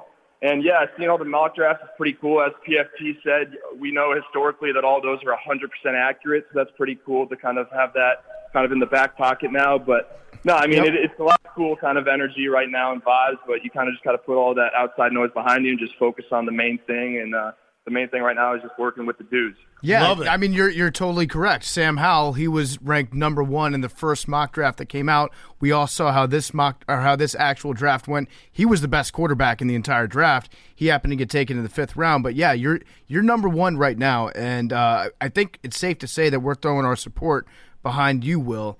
How has your nutrition been going this off season? Because I've been a fan of yours. It's funny you say you're nervous talking to us. I'm nervous talking to you because as a big-time mayo boy myself, I like putting mayo in everything. I put mayo in my eggnog. I put mayo in my mac and cheese. You changed the game, though. You put mayo in your coffee. And I'm curious to know, like, have there been any pushback on your diet this offseason? Are you incorporating mayo into any other meals? So, yeah, I made sure to talk down and sit with my nutrition and make a plan for this offseason to how I want to go through with my eating habits, and we've made sure to kind of find a plan that allows me to have mayo in my diet as frequently as I can while taking sacrifices elsewhere. So I can continue with that, which is really good. Going to continue to put that on all sandwiches I have and the occasional cup of coffee as well. But I do think it's a staple of where it has gotten to me as far as I have so far with my body and my physical performance. So it's worked so far, and I'm gonna keep doing it. I love that. Built by Mayo, Will Levis. That's a nice tag for you. I do think that mayo gets a bad rap a lot of times. Like, people like to thumb their nose at mayo and be like, oh, it's the worst condiment, et cetera, et cetera, et cetera. Yeah. I think that mayo is one of the, like, if you don't like mayo on a turkey sandwich, you're a psychopath. Yeah, and it's like people that say that too. It's like, isn't like all aioli technically mayo too? And like all these like fancy people trying to say like, oh, I got this aioli for my side or whatever. I'm like, dude, it's fancy mayo. Like, don't call it anything more than what it is. Like, it's delicious stuff, and people should just accept that. Yeah, that's a Matt Jones word for mayo. It's when he's in the south of France all summer. No, mayo is someone decided online that mayo was bad, and then it just went like from there. It's kind of like the same person who decided like avocados are the greatest thing online, and then it went from there. It just starts with one person, and then we get to a point where people are shaming mayo. It's like, mayo on a sandwich is good. It's undeniably good. Absolutely good. If you don't like it, if you want to call us mayo boys, we proudly stand as mayo boys. Undeniably a top 3 condiment, so versatile, and it's just people against big mayo, but I'm going to stand behind the movement and stay strong with my position on the subject. Now, what about the bananas? So have you been eating bananas? You went viral for that. I honestly can't tell if you're a psycho or you're really good at trolling the internet, which I guess you could just be both. But are you still eating bananas with the entire peel on? Yeah, I'd say I'm definitely a little bit of both. Definitely a psycho. I think anyone close to me can tell you that. But, yeah, when that all came out, it was pretty crazy. And just to tell the story real quick, I mean, I put on my TikTok a video of me just eating like a completely brown banana and just eating it whole, peel and all, didn't think much of it. And then when I got the starting job last year, I think some fan tried to, like, troll me on Twitter and was like, this is your starting quarterback, like, going and doing this, like, nonsense. And it actually backfired him and got me a lot more good press than anything, which was pretty funny. Seeing the guys on SEC Network on SEC Game Day or whatever, Feinbaum and Tebow eating bananas with the peels on, it's kind of like I'm over here.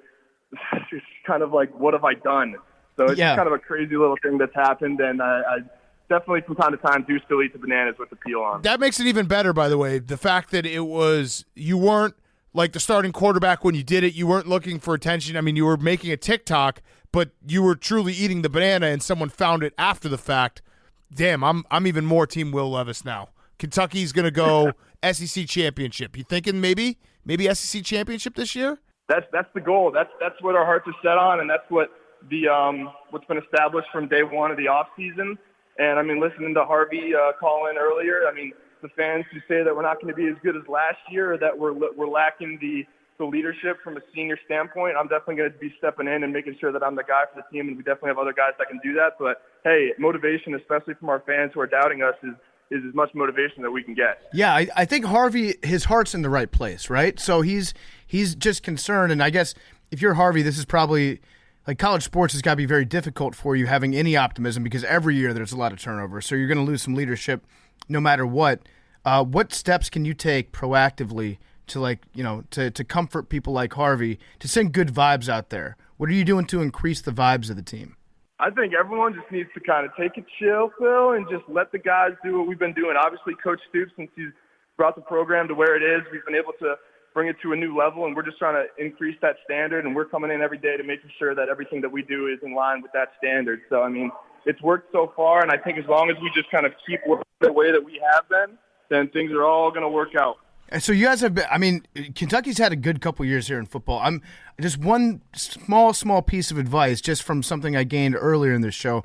Have you considered talking to the grass at all? Just putting the vibes out there. 100%. And I think that playing on a lot of grass fields, we're turf here at Kentucky, but we practice on grass, and I make sure to go out there, do my barefoot walks, and get in tune with the nature. And the grass is definitely something that I've been impressed in since I've been to Kentucky. You hear about the Kentucky bluegrass and how well everything's been kept, and it is nice to go out there and kind of talk to the ground and make sure that you're in line with your surroundings. And I do think that that's something I can implement more into my preparation routine. I love it. One thing we like to do when we host Kentucky Sports Radio every year is we like to just bash Louisville to ingratiate ourselves with Big Blue Nation. So this year you put up a 50 burger on Louisville.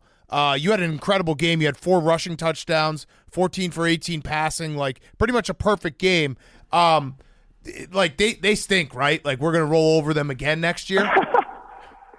Yeah, and it's so funny. I mean, I know you guys like poking fun and trying to get people going with Coach Call and Calpieri and all that. What are you talking about? Louisville. Yeah, exactly. But when I first got here, it's just funny when you're talking like from an outsider's perspective, it's always been Louisville, and it's like the one thing that someone from Louisville will always chomp at the bit at is to wait for a Yankee to come down here and pronounce it Louisville, and just to kind of stab you and say, hey, it's Louisville. And I've kind of taught myself to have that like gargle in the back of my throat whenever I'm pronouncing it, just to not piss them off.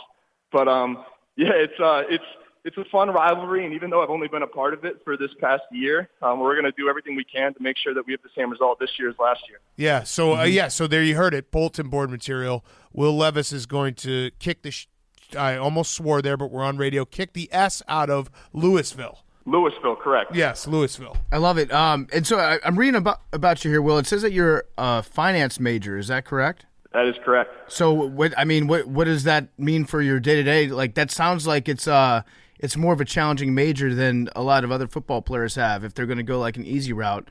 Because Billy also studied finance. Billy Football, I'm sure you're familiar with his body of work, and you saw that how that negatively impacted his on-the-field performance in college. Are you concerned you're spending too much time in the classroom? Yeah, I guess Billy and I are a lot more similar than I guess I'd thought of. I mean, both being quarterbacks and both being finance majors, I call myself the D1 version of Billy. Yes, cool. Willie football, yeah. But no, I mean, I got my undergrad at Penn State, got my finance degree in 3 years, doing my master's in finance as well here. And, yeah, I mean, just do whatever I can to do well in school, but don't know. My focus right now is playing ball as long as I can, but doing whatever I can to make sure that backup plan is in place. And in terms of just how I use it in my everyday life, I give my teammates some excellent investing advice. I find the cheapest kind of cryptocurrency I can find and just tell them to buy as much of it as possible. And it's always worked out except for a couple times and got a couple gripes with some teammates at this point. But I'm not a personal financial advisor. I make that clear to them. Yep. So take all my advice with a grain of salt. But make a couple bucks for some people here and there, the least I can do. Yeah. Hypothetically, and I'm not going to hold you to anything, but just hypothetically, if you were to say one really bad crypto coin that I should buy right now because it's dirt cheap, what would that be? Oh, get back on the Shiba Inu train, man. I mean, it's last summer. I think it got some hype earlier this year, but it's always going to come back up. Stocks and crypto only goes up, as we all know. So That's true. Now, you're gonna make a lot of money. You are not a finance professional. Yes, that is very true. All right, I have one last question. It's the Roback question. Go to rhoback.com. Use code TAKE for 20% off your first purchase. I just threw in the Roback question for you there, Will, to make it feel official. My last question is, how many years do you think Coach Sal should get extended for? That is the hot topic we've been discussing all show today. So I heard you guys throw out the number. I think it was 18, right? Yeah, 17 years, 10 years on top of his current 7. Yeah, and I really like the logic too behind being able to recruit those 1-year-olds so that they know in 18 years' time they're ready to go. Mm-hmm. But I mean, just being able to see what Coach Cal has done, I think that he deserves the largest contract in college basketball history. Mm-hmm. And I think 17 might not even be enough. I think if we get into the 20s and he's coaching well into his 70s, possibly even 80s, 90s, who knows? I mean, the success can only keep going, and I hope that they can keep him as long as possible.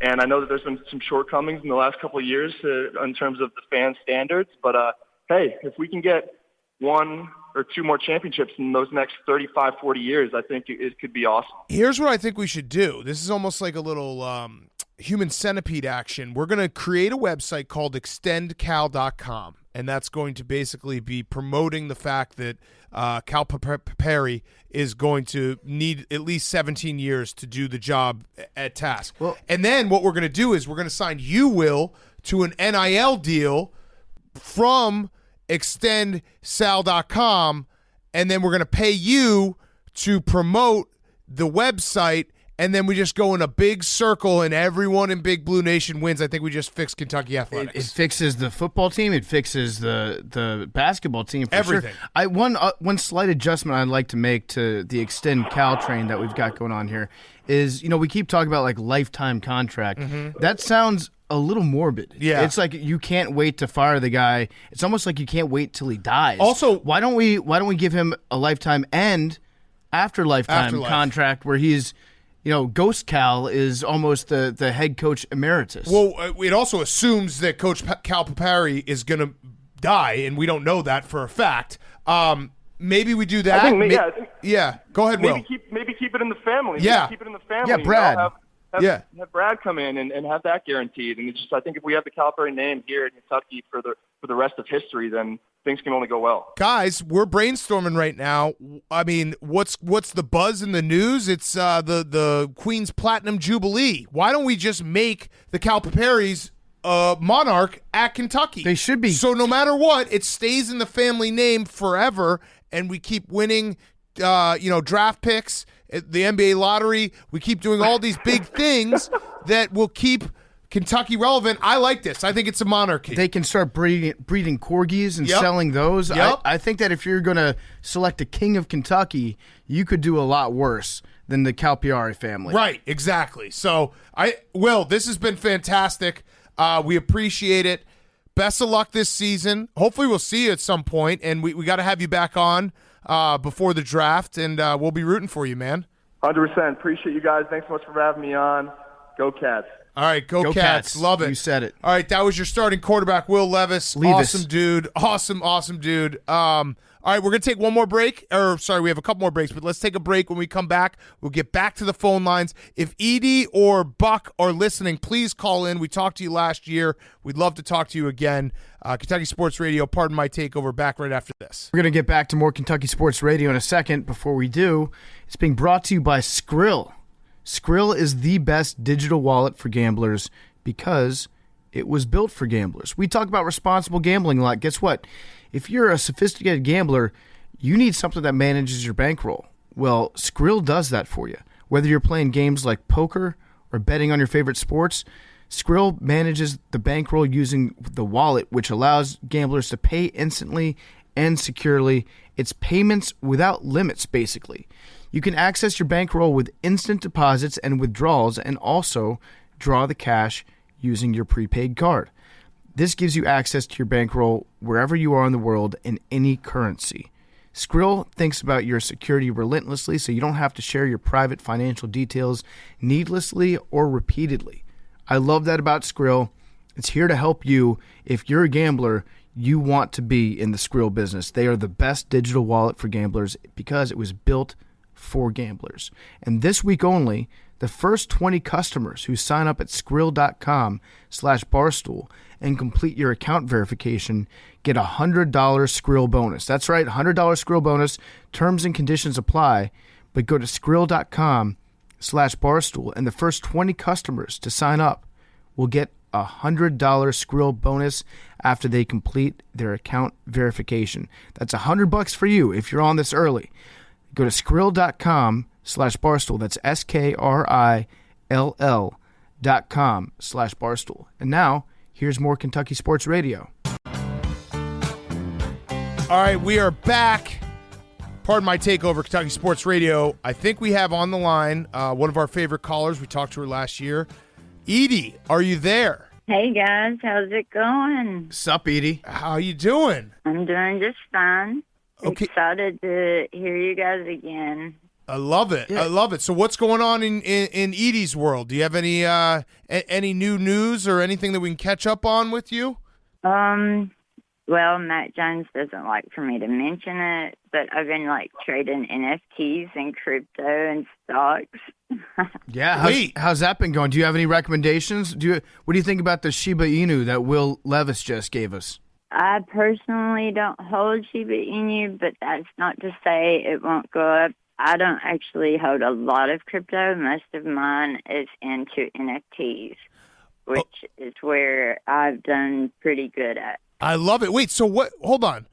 Why is Matt Jones trying to silence you, an entrepreneur who's making money hand over fist? Well, he's in a NFTs? Democrat, big cat. Oh, is that what's going on? Is he the liberal media trying to shut you down? I think he just doesn't understand the whole NFT concept. Yeah. And he gets mad because, like, he says that I'm trying to shield my projects on the phone, on the radio, or whatever. Well, I Edie, think that's what he gets upset about. Edie, let me tell you something. Matt Jones isn't here right now, so let's go. Pump everything you got. Let's hear it all.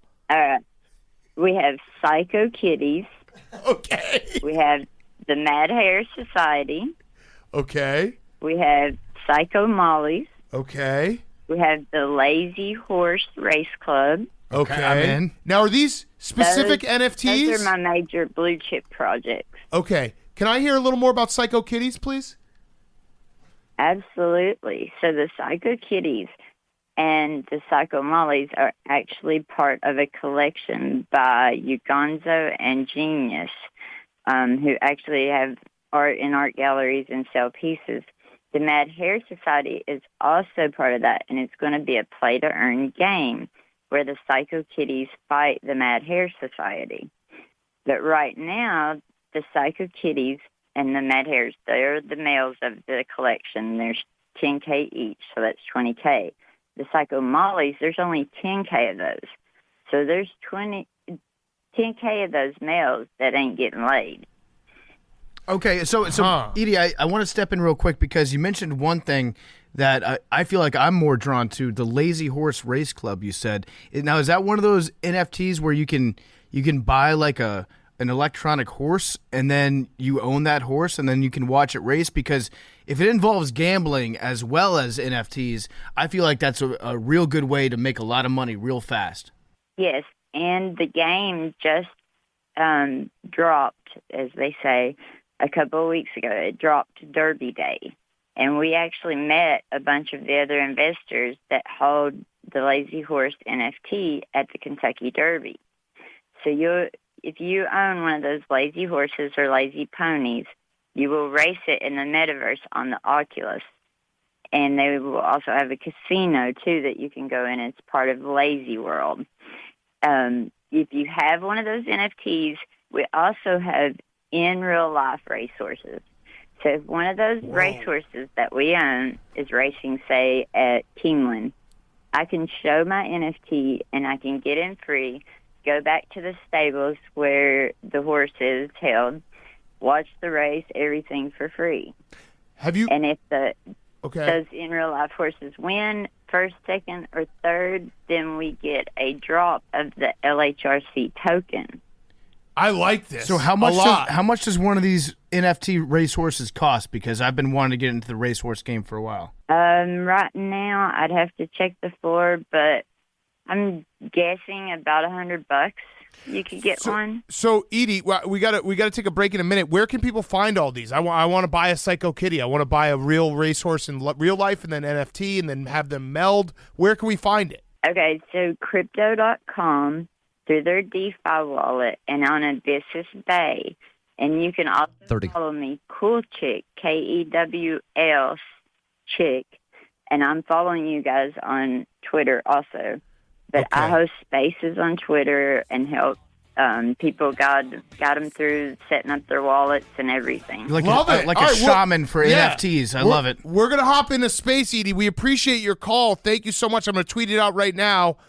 Be good. All right, we're back. Half hour left. Thank you again to Matt Jones, Shannon, everyone at Kentucky Sports Radio for letting us host today. We are Pardon My Take. Do we have Buck? Do we have Buck, Shannon? Yeah, Buck is on. What's up, Buck? Buck. Yeah. How's it going? Can you hear me? Yeah. Welcome back, Buck. Yeah, it's going to be hard to follow, though, the Psycho Kitties and the Talking Crows and the Ghost Cow. Yeah, well, hey, listen, you're up. Yeah. What do you got for Let's us? get into it. Well, Cal, I think, has been trying to hire Matt as an assistant coach since he's been there. Matt keeps turning him down because, he can do more good as a senator. Yes, that's and I true. think that's what his focus is on. Yeah, well, Matt is real good at being like, you remember that guy Baghdad Bob, the guy that used to work for Saddam Hussein, and he'd just always be like, everything's fine, Iraq is fine, we're winning this war. That's kind of what Matt's role is for the state of Kentucky. I think he does a great job of it. Yes, absolutely. I don't think he would let gas get to $6 a gallon. I mean, it's people's recycling cigarette butts down here right now. Yeah, gas is a big problem. What else you got going on? What's any big plans for the summer? Well, I've got involved in the off-road community, so that's what I've been spending a lot of time promoting the off-road business here in eastern Kentucky. What is that? Yeah, explain that. Well, the state created an 18-county board. 18 counties created a board, and we're trying to do a trail system like the Hatfield-McCoy Trail system in West Virginia. Okay. And, that's what we're trying to get in eastern Kentucky to tie our counties where people can come here and ride and see the beauty of what we got here. Now, I think West Virginia does a good job marketing because, that's a famous feud, the Hatfields and the McCoys. Do you have any like hollers or any towns or trails named after famous murderers that you can use to promote it? Yeah. Well, I don't think there are any murders or anything that they've named them after. We've got some interesting ones, Horse Creek and Flat Lick, Pigeon Roost. What about naming it like Patino versus Lasting Long in Bed? Oh, yeah. That's one of the all-time that would rivalries. Be a great name for a holler. We just, would have to pick the short one out. Yeah. Rick versus Italian restaurant floors. Yes. One of the greatest rivalries. Yeah. Careful, you might get stuck. Yeah. The Alfredo sauce isn't our specialty. Always hike with a partner. It gets muddy out there. You don't want to be stuck out in the wilderness. Yes. Absolutely not. So what are you doing? Are you driving? What are you driving when you're going off-roading? I've got a couple of side-by-sides. I've got a Kawasaki and a Honda and a Can-Am. Wow. I love it. I mean, this actually sounds legitimately very fun. So that's a very cool project. What do you think about our idea that we need to take Coach Calipari off of the hot seat and put the Kentucky fans on there? Well, the Cal has done an extraordinary job. I mean, you guys have covered the bases with it. I mean,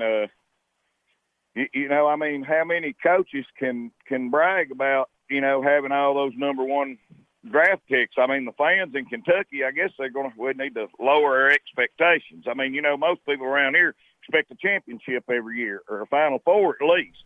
Yeah, I think that's a fair thing to say. I feel like Kentucky fans you've held your coaches to too high of a standard in the past. Listen, you're Kentucky. You're not the University of Washington. You're not going to be out here competing for national championships every year. You got to take, competing in the SEC, getting off to those good 1st to 10-point leads. Focus on the positive, accentuate the positive, eliminate the negative, and just change the vibes a little bit. So holding to a different standard, I think it's time to just recalibrate expectations. Winning isn't the only thing if you're a real Kentucky fan. I think the real Wildcat fans understand that. Oh, yes, certainly. I think that we have done so well, in the past that it kind of gets your expectations up there, and that's kind of what's got us off kilter. We expect to win. We expect to be the best. So maybe we are in the wrong what would you say, direction on that. Maybe just root, to make the tournament. If you qualify for the NCAA tournament every year, I think that, it's the old saying, if you don't expect too much from me, you might not be let down. Yeah, I mean, people could cheer for an NIT tournament win or championship. I mean, we don't have to always set your sights so high, on the national stage. Of course, I think maybe that's why we get such good players here. And that's another thing. You know, these guys are kids. They're 17, 18 years old. I don't want to be too hard on them. I know they're doing the best they can. Yeah, they're just kids. I say that all the time. When they miss free throws, they're just kids. That's absolutely a fact.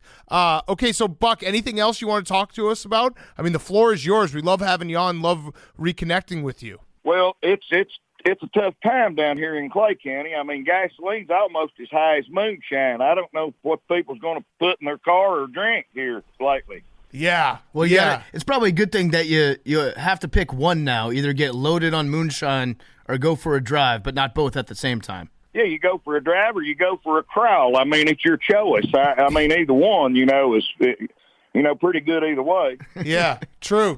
I know gas it's outrageous right now. How high it's getting. Are you someone? We've had the debate before. Are you someone that waits till you get all the way to empty to then fill it back up, or do you fill it back up a couple times when you're at half, just so that you can always kind of convince yourself that you're not spending, $100 at the tank? Well, guys, I'm not going to lie to you. I've not been to town in 2 weeks. Oh, so okay. It's been limiting your mobility, the gas prices.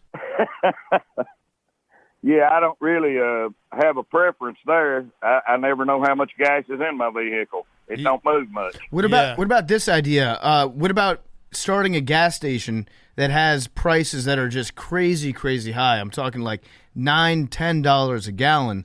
That way people can drive by, take a picture of it, and post on social media and be like, dang, look at this crazy gas price I just found. And then you open a gas station across the road that sells it for the regular price, so that seems cheap. That's a heck of an idea around here, I'll tell you. But I don't think anybody's going to be selling much gas. We're about ready. You can play marbles out here in the middle of the road. Yo, okay. I mean, that's not so bad either. Traffic has slowed down a lot. Yeah. Everyone getting no traffic. Everyone grab a bicycle. All right. Well, Buck, thanks so much for calling in. We really appreciate it, and we wish you the best of luck on working on that off-roading. That sounds very cool. Once it's finished, we're going to come down. We'll ride a motorcycle around Kentucky. Absolutely. Why not? Absolutely. We'd love to have you guys down here and take you up a holler. Yes. I love it. Yes. I want to go to a holler. I will go in any holler. Yep. You show it to me. I'm a holler guy. I'm sure there's a lot of UK fans that'd love to take you up a holler right now and maybe leave you there. Oh, I don't want to go in that holler. Listen, I want to come out of any holler I go into. Now, I just heard from at Bucky Hooves, Bucky Small Hooves on Twitter.com, pointed out that Ted Bundy spent some time in Kentucky. So maybe we named the four-wheeler trail the Ted Bundy Memorial Trail. Yeah. Yeah. I mean, anything's possible. We've got some killer trails. Yeah, there you go. All right, Buck, thanks so much. We appreciate it. Thank you, guys, man. Thank you for having me. All right. I'm giving Buck the call of the day, by the way. It's a good call. Yeah, but Buck is the man. I love Buck. I love holler talk, too. I think we've debated that on this show. Like, what is the difference between a holler, a valley, a hill? Yeah. I want to know. It's very intricate. That's the Don Franklin Auto call of the day. Thank you to Don Franklin Auto. Shannon, you want to do a couple calls real quick before we take our last break? Yeah, let's do one more. Let's do Kentucky Joe. Kentucky Joe, how you doing? Oh, pretty good. It's been a while since I've heard you all on here. Yeah. Yeah, about a year. Yeah. Y'all doing all right up in New York City up there with all the gasoline and everything? Yeah, we're doing okay. Yeah. It's listen, it's a tough time when you look at the gas prices. It's hurt a lot of people's pocketbooks. But we're in New York City, which helps. As you know about New York, we do have the best bourbon up here. We've got the best barbecue in the world. The most delicious gas. The most delicious gas. Smells the best up here. The fastest racehorses. So, small comforts that we can take in these times. Let's see, is Strike Rich going to win the Belmont? Ooh, good question. The Belmont doesn't have a lot of hype this year because obviously he sat out for the Preakness. Are you? You know what? I'm very, very excited for, Kentucky Joe. I'm be in Lexington for the Breeders this year, which is the Breeders is one of my favorite weekends. The fact that it's back at Keeneland has me so excited. Are you a big horse guy? Yeah, I kind of helped a few people a few years back. I picked She Dares the Devil for the Kentucky Oaks. Ooh. I wrote a little song about it. Oh, can let's you hear sing it. Can you do it? Huh? Can you sing it for us? No, I'll tell you what I'd like to do is sing a song called Slam Dunk about UK basketball next year. Okay. Go off. Yeah, let's do it. maybe little John Anderson. I'm say if y'all got some time here. Yeah. For a break. Yeah, go ahead. No, sing away right now. Sing away. Listen, you're on the air right now. We want to hear the song. Okay. Little bit of John Slam Dunk. It's gonna be a big thing. It's gonna be a big surprise. The experts will be fooled more than one more time. UK dreams will come true. UK's dreams will be right. The song I sing to you is Baby's song right now. It's gonna be a slam dunk for UK men basketball in 2023. It's gonna be so, so special. It's gonna be a slam dunk for you and me. Our UK men basketball team will put another banner in the Raptors are up, I say. It's gonna be a slam dunk. It's gonna be a slam dunk for us today. Man, when I tell you, I got goosebumps. Yes.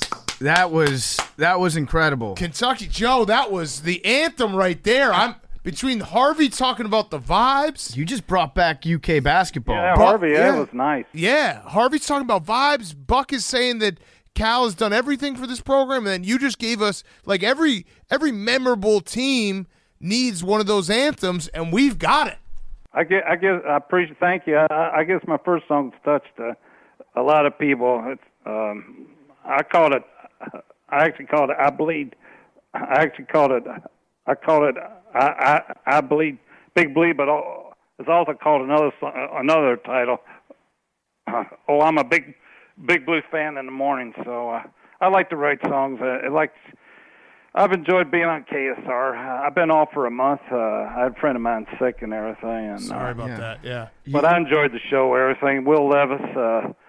I'll tell you one thing. I am a mayo man too. I love my bacon tomato sandwiches with mayo. Yes, there we go, Mayo Man. We got Mayo Men stand up. It's real living. We're done. We're done being ashamed. We're done living in the shadows and the silence. Say it loud. Say it proud. That's right. Not I'm a Mayo Man. Yeah, about mayo. Yes. Well, Kentucky Joe, thank you so much. We appreciate it. That's a great song, and good luck with your friend. And I'm putting a future on Kentucky basketball next year. So I'm going to say I'm splitting with Harvey. Coming next year. Yeah. You know what? You and Harvey will split a half, all right? Because that was such a good call. Good. So if they win it all, I'm going to put some money down on it. You and Harvey get half of the share.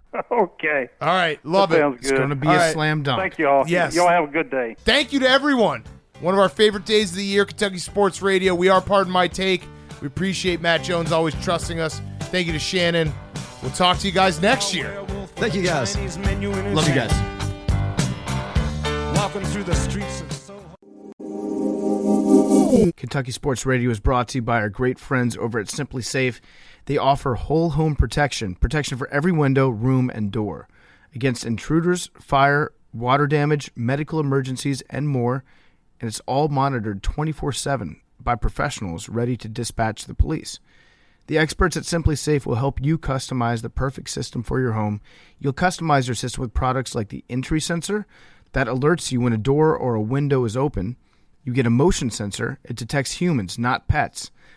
It's designed for high-traffic areas like a hallway where an intruder would pass through. When motion is detected, it sounds the alarm. It's got outdoor and indoor cameras, a video doorbell, a water sensor, smoke detector, and carbon monoxide detector that will dispatch the fire department immediately. If you don't have a carbon monoxide detector, you need one in your home. It's the silent killer. Carbon monoxide.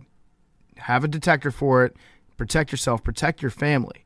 I recommend Simply Safe to all of our listeners. Having a video doorbell is a big-time game changer, and you can manage it all through the app.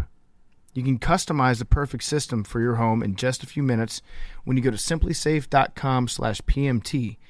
Go today, claim a free indoor security camera plus 20% off with interactive monitoring. So go to simplysafe.com/PMT. That's SIMPLISIFE.com/PMT.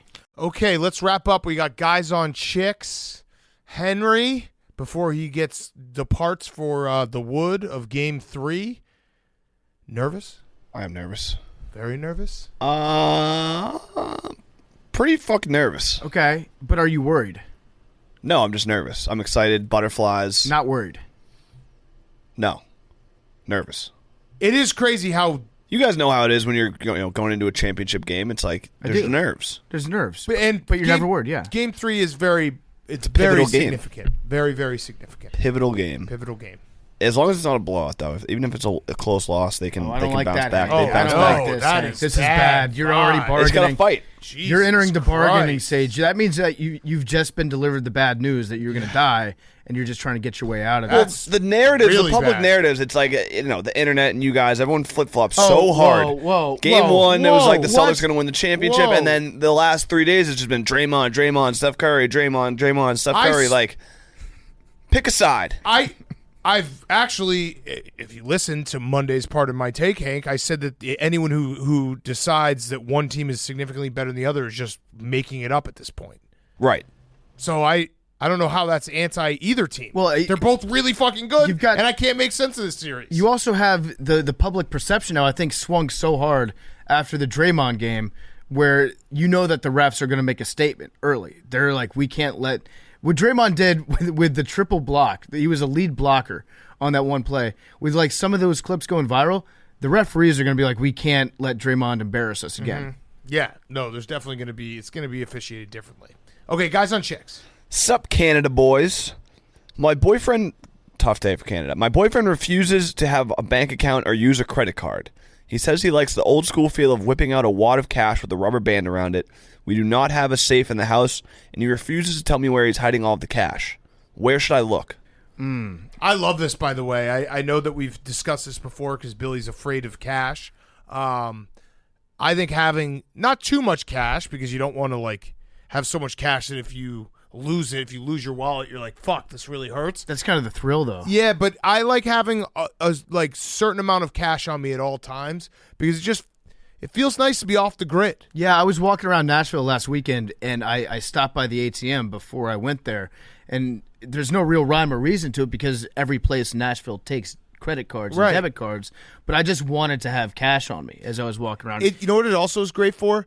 It's great when you're at a bar or going out to dinner and you're maybe splitting the check or whatever, maybe you leave early and just throwing way too much cash on the table being like, here, take this. Yeah, I also love not having to do the split the check thing. Here's $100, I'm good. You know what a great power move is too? If you're out with friends, if you have cash on you, you can always you can tip someone that's not usually tipped in front of other people, and then they're like, wow, that's a great move. What a class act. Yeah, he's got New York City money. Yeah, exactly. You tip a doorman just for doing their job. Thank you, sir, for keeping us safe. But what about when your girlfriend tries to rob you, which this girl is clearly trying to do? That is what is happening. Although, where would you hide it? Mayonnaise jar in the backyard. Dig a hole. Under the where did Tony...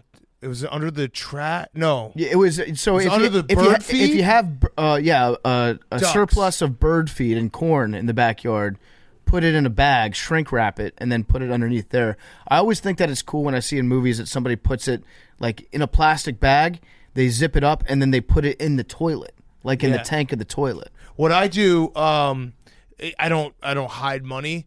But I do hide candy around my house. I'll put it in my shoes. From yourself or from your son? From everyone besides myself. You know, that's addict behavior. Yeah, oh yeah. It's like Genie Sacks. Yeah, when you have somebody that's hiding, Genie Sacks, or somebody that's hiding vodka. Oh, I know. In different drawers. Yeah, mine is just my vodka is just Reese's Pieces. It's Pop-Tarts. And I'll just sometimes I'll put on shoes and be like, whoops, there's candy in here. That was a mistake.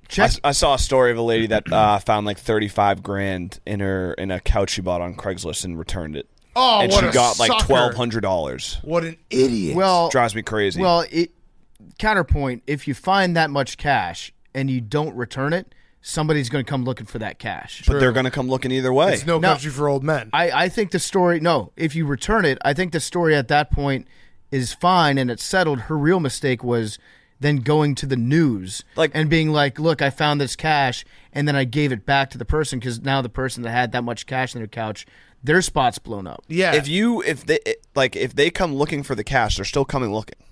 Right, but they're not going to be like, PFT's oh, right, like they're going to come murder you. I think the move is to give it back, but give back like half. Be like, I found 15,000. Yeah, just don't give it back, and then get murdered. Yeah, then they show up at your house because they're like, just say we gave it back. What are you talking about? The people, the person that's missing the cash is going to show up because right, and then you say I gave it back. But to who? The police. And they'll be like, what? They're not going to the police. You're tipping the cops actually, out? No, he's actually right. Like what? They won't go to the police. Like they're going to come to you even if you return it or didn't return it. Like let's say you did return it, you say you gave it to the police. If you didn't return it, you say you went to the police. How does that change anything? I just don't think that anybody in their right mind, their like first you're still reaction either going to get beat up or like whatever's going to happen. Is to be like, you know what? I'm going to go hand this to the police. What I don't understand is when people, can I just, now that we're on this topic, I don't understand whenever I see a video of a person like out boating in like Miami and they find a brick of cocaine and they return that. That makes no sense to me. Keep that shit. Right. How would anyone know? Exactly. Well, then it's like you got to get rid of it. That's a little bit different. No, you don't have to get rid of it. Up your nose? Yeah, but like, yeah, I guess. Gotta have a party. Yeah. Oh, no. You got to Listen, get rid of these party drugs. I got to figure out a way. If anybody knows a way to make all this marijuana disappear, yeah, like I'd like for it to go up in smoke. And somebody. But what if you found 10 kilos, like 10 bricks? Well, then you have I would 10 throw parties. maybe a couple back and then keep a couple. You wouldn't try and whatever. No, I would not. I would not give that back. Honestly, you would try and sell it. Yeah, but no, then I it's like wouldn't. then you get killed. That's how you get murdered. I would not try to sell it. Billy, what would you do? Where, like, if you were looking for cash in your house, where would you keep it? Or if you were looking for a place to store your cash, under my mattress. Nice. Yeah, or no one ever suspects that. or in the mattress. It's also bad for your back. Actually, I used to put valuables in the back of my dog crate. So that's pretty good. Because then you'd have to crawl in with the dog to get it. No, that's a good one. What if your dog destroys them, though? Just be smart about it. Yeah, just be smart. Tell your dog, please don't touch that. Hey, guys, bedside. Also, your valuables are like, what is the most valuable thing you own? It's like a tomahawk steak. Yeah, it's in the freezer. You put it in the dog back crate. Of the dog crate. All right. Nice pair of Oakleys. Hey, guys, bedside dilemma. Shady Rays. I've lived with my boyfriend for about 2.5 years, and I've always slept on the right side of the bed. All of a sudden, he wants my side, but I don't want to budge. Whoa. Technically, he did buy the bed, so it is his bed, but I've inhabited it now for this long. It is next to the window, and he does get more hot than I do temperature-wise, which is the reasoning for the switch.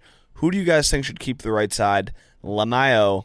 Hope you answer this. Have a great weekend. Okay, This is psycho. I've got a definitive answer on this. Okay. When you go on a vacation, that's when you switch sides. Yeah. It's like you're doing something weird, something funky out of the ordinary. Let's get exotic. I'm going to sleep on the right side of the bed tonight.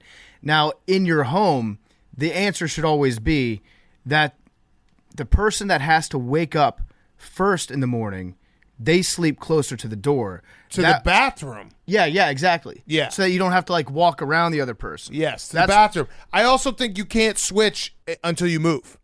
Like, you can't switch in a house that you've been sleeping. If you have a side that you've been sleeping on, the window to switch is when you move. Correct. You cannot switch, like, just one day switch. That's crazy. Correct. It's also a power move to be like, I bought the bed. Like, Yeah. what's she going to do? Cool. Buy herself Yeah. a bed? Yeah.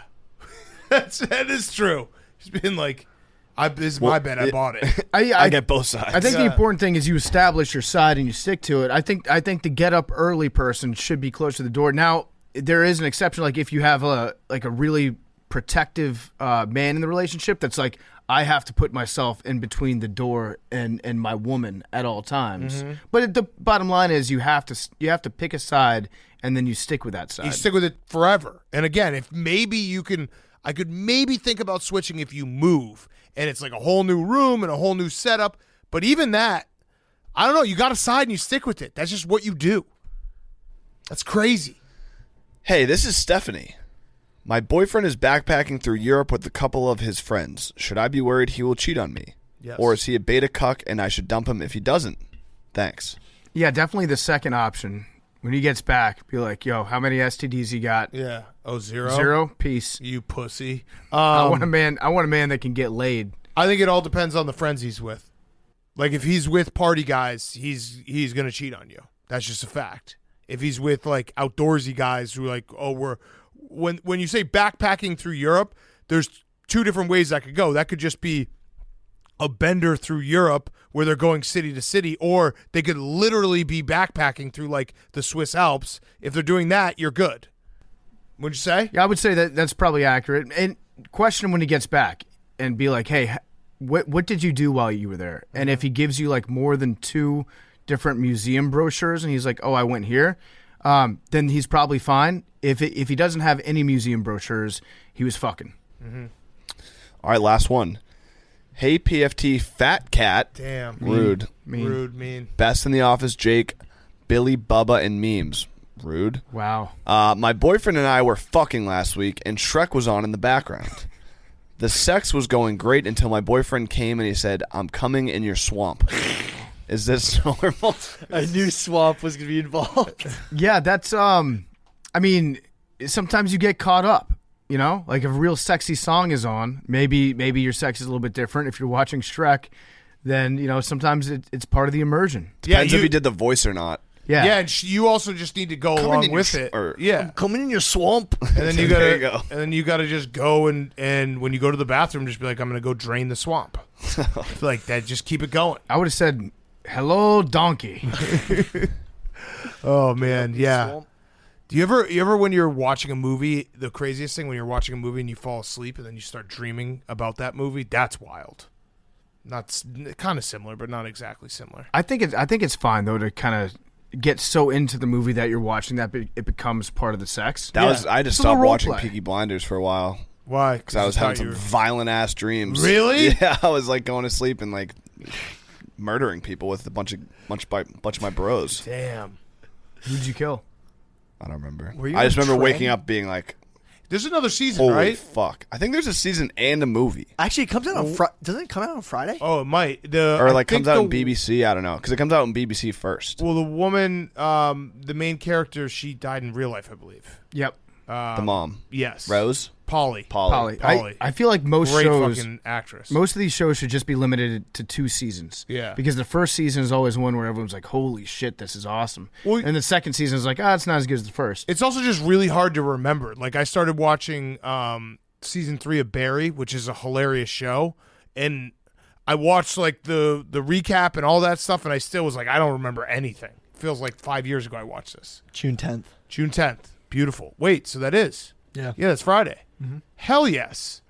Subtitle King. Yeah, watch it with subtitles. Yeah. All right. Let's do our numbers. Peaky Blinders. It's Devil's 54's out. 13. 69. 26. 78. What'd you guess, Liam? Hank, what'd you pick?